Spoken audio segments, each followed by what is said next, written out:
right now, Ontario's Finance Minister Peter Bethlenfalvy is speaking, responding to yesterday's budget. Let's listen in.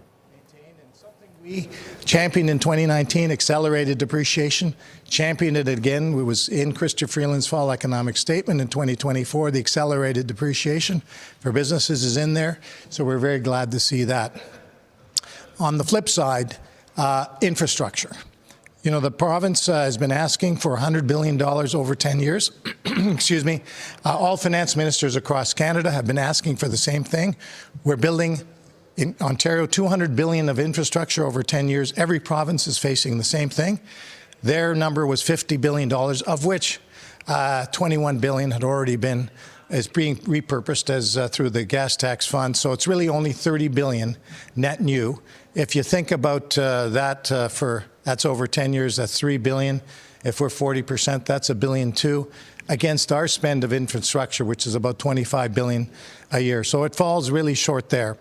Also on the nation-building side, we did not see a commitment to some of our priorities, which is large-scale nuclear, the Ring of Fire, the 401 tunneling. These things are really important to creating jobs, getting shovels in the ground, moving our province forward, not just for the next 12 months, but for the next 20, 50 years.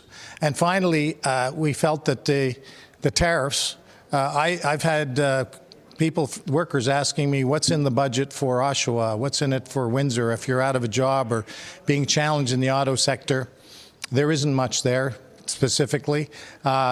They mentioned the $5 billion Strategic Innovation Fund. Well, our fund is $5 billion, and we're the epicenter of the tariff impact. So we'd like to see more support. We'll continue to have conversations. I should be meeting with Francois Philippe tomorrow, and we'll be having ongoing conversations. With that, I'd be happy to take any questions. Based on those shortfalls that you're talking about, does that mean that you need to do more to step up and support those sectors? We have been doing a lot. We didn't wait. $30 billion in tariff supports, $9 billion in deferrals. A lot of companies use that. WSIB rebates that are flowing right now this fall, $2 billion. We've got the Protect Ontario Fund. The first $1 billion of liquidity is flowing out the door. So we didn't wait. And of course, we'll continue. Tomorrow's an update on a lot of those projects that we've been doing over the last few months. Why do you think they overpromised and underdelivered? You know, Carney was talking about people are going to have to make sacrifices, but it doesn't look like a lot of that. Well, I'll let others figure that out, and maybe that's a question for the Prime Minister and the Finance Minister, who, by the way, we have very good relationships and will continue working closely together.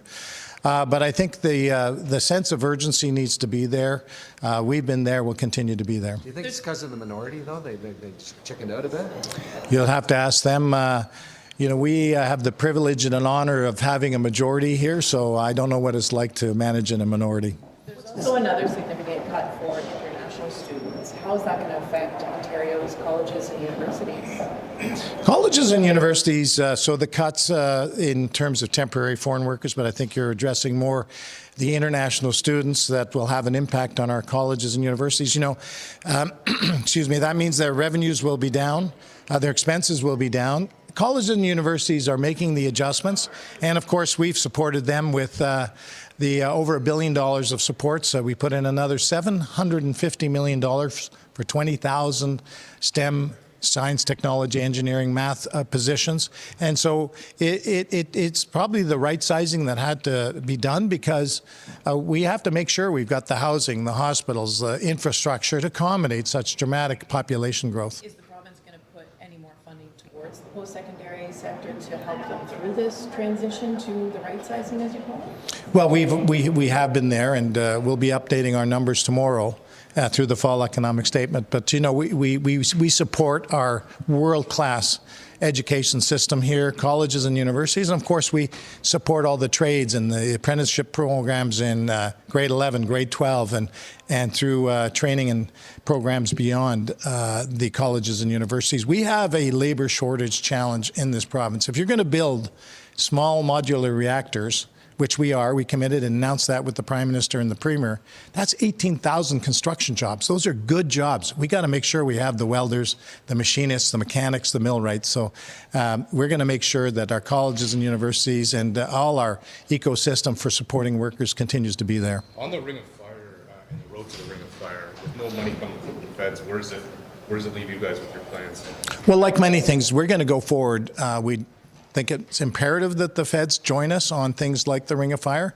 But as you know, we announced just last week, I believe it was, with the Webequie First Nation that we're building some of the infrastructure to the road to the Ring of Fire in partnership with Indigenous partners and with the support of First Nations. So, you know, we're going to get it done. I think the federal government will come on board. And I will say, on a positive note, the $2 billion critical minerals sovereign fund that they've put together, I think is a step in the right direction. And a shout out to Minister Tim Hodgson, who I think probably had some input on that, because critical minerals is so strategic and important going forward for this province. Minister, are you really saying that the federal government should have put money into this 401 tunnel idea for which there is no plan, no costing, no feasibility study, in which every expert we talk to says it will cost more than your entire infrastructure budget and won't solve traffic? Is that really what Mark Carney should have done in this budget at this time?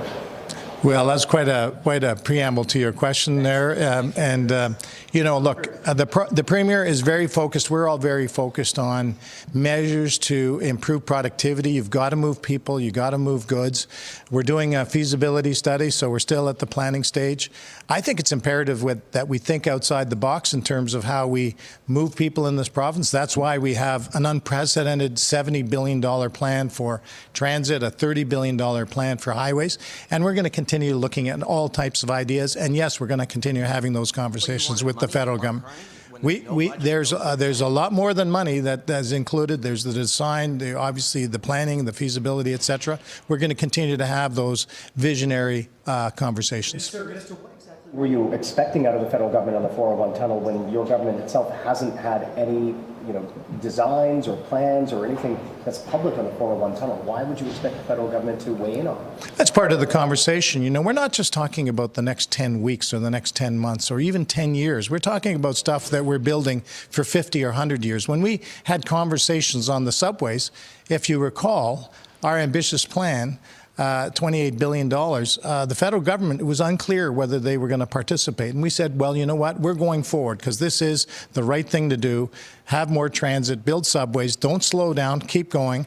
And that's why we're going to continue to support that idea. Minister, isn't there a clear distinction here? There had been talk for decades of the need for a downtown relief line in Toronto. There really hasn't been talk for decades of a need of a tunnel under the 401. Doesn't that lack credibility? No, not at all. And it's not either or. It's and all the things that we're doing. I'm very proud of our government to continue to push forward on expanding the Ontario line, the Scarborough line, the line up to Markham and Richmond Hill, the Young Finch line going west through the Eglinton West connecting to the airport. The LRT, like just out in Durham, we're extending the GO system from Oshawa to Bowmanville, adding four stops. I think the fundamental point here is you've got to look at everything, and we'll do whatever makes sense. Is there going to be money in your fest tomorrow for this tunnel then? Well, one more sleep. And I'm not going to reveal what's in the fall economic statement. It is an update. It's not a budget. It's an update. So we tabled. Waited longer for this fall economic statement, given that the federal budget has just come out yesterday? No. I mean, a couple of days is fine. I've stayed up pretty late last night going through it. I had a lot of conversations up early this morning. And look, I've got a table at statutory obligation to table my fall economic statement before November 15th, and we're not in the House next week. So this is the appropriate time, and I'm very comfortable tabling it tomorrow. Okay, thank you, everyone. Thank you. You said labor shortage. You mean you want more reporters? We've been listening to Ontario's Finance Minister Peter Bethlenfalvy speaking to reporters, reacting to the federal budget. Some of his comments were the fact that the province was looking for about $100 billion for infrastructure, but only getting about $30 billion in net new funding. Falling short there, he says he did not see any commitments to priorities, which include the Ring of Fire and nuclear projects. And when it comes to tariffs for those out of work, specifically in jobs in the auto sector, he said that, quote, isn't much there specifically.